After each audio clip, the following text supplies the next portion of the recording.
माझ्याकडून तुम्हा सगळ्यांना होलिका दहनच्या खूप खूप शुभेच्छा. आज होळी असून सुद्धा ना, मी सकाळपासून सगळं निवांत करत होते. फ्रुट्स खाणं आणि टाईमपास करणं. कारण मला ना काहीच करायला चालत नव्हतं. मम्मीला सगळं आज मॅनेज करायचं होतं आणि त्या करतही होत्या. पण त्यांना स्वयंपाक करता-करताच खूप वेळ होणार होता. म्हणून म्हटलं चला आपण बाकी काही नाही करू शकत म्हणून साईडचे कामच करून घेऊ. सो जेवढे पण स्वयंपाकाची भांडे जमा झाली होती ना, मी ती पटकन आवरून घेतली आणि त्यानंतर लगेच कपड्यांची मशीन लावली. आता मशीन होईपर्यंत मम्मीचा स्वयंपाक पूर्ण झालेला होता. सो आम्ही ना पटकन जेवणं आवरून घेतली आणि आज एवढे मेन्यू होते ना, की ते बघूनच माझं पोट भरून गेलं होतं. आता जेवल्यावर कसं वाटत असेल हे तुम्हीच सांगा. सो असं छान जेवण झाल्यावर ना मला माझा मूव्ही कंप्लीट करायचा होता. ॲक्चुअली 2 दिवसाआधीपासून मी हा मूव्ही बघत होती कबीर सिंग, पण हा पूर्ण होतच नव्हता. सो आज फायनली तो पूर्ण केला आणि नंतर ना मी लगेच रेडी व्हायला घेतलं. म्हटलं रेडी होता-होता तुम्हाला एक प्रॉडक्टचा रिव्ह्यू सुद्धा देते.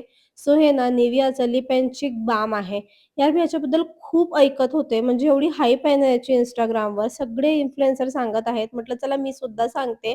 याचं पिगमेंटेशन एवढं भारी आहे. वन स्वाईप ॲप्लिकेशन आहे आणि एकदम ना नरिशिंग वाटतं आणि हे फक्त लिप्ससाठीच नाहीये, तर सोबत-सोबत तुमच्या चिक्सला ब्लशसुद्धा हे प्रोव्हाईड करतं आणि याचा जो टिंट आहे ना, हा रेडमध्ये होता. सो हा एवढा सुंदर दिसत होता ना आणि हे लावल्यावर जे फेसवर ग्लो आला ना माझ्या, तर तुम्ही व्हिडिओमध्ये बघूच शकता.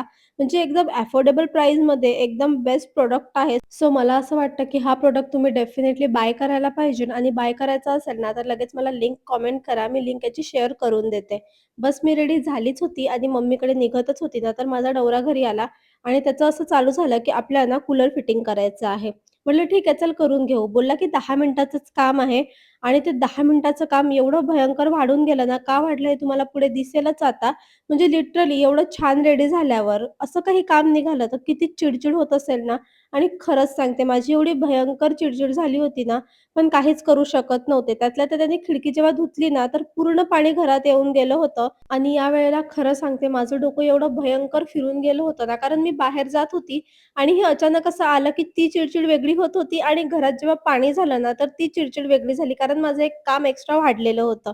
आणि त्यासोबत ना वेळेवर ही गच्ची सुद्धा मला पूर्ण धुवावी लागली. यार तुम्ही विचार करा, आपण कुठे जात आहे आणि वेळेवर असं काही काम निघालं तर कसं वाटेल? आणि लिटरली हे काम आवरायला ना मला संध्याकाळचे 7:30 वाजले आणि यात मी एवढी भयंकर थकून गेली होती ना, की पहिले तर मला असं वाटलं, की थोडंसं रेस्ट करावं आणि पंखा लावला तर इकडे लाईट सुद्धा गेली होती. यार म्हणजे आज ना पूर्ण चिडचिडीचाच दिवस होता यार आणि त्यातल्या त्यात आज होळी होती, तर इकडे ना होळीची पूजा सुद्धा चालू होती. सो आता मला जाता तर येत नव्हतं म्हणून मी लांबूनच हात जोडले आणि नंतर आम्ही निघालो मम्मीकडे जायला. सहजच गेलो होतो. घरात फार बोर होत होतं आणि मम्मीकडे जाता-जाता ना एक सुंदर अशा होलिकाचं आमचं परत दर्शन सुद्धा झालं.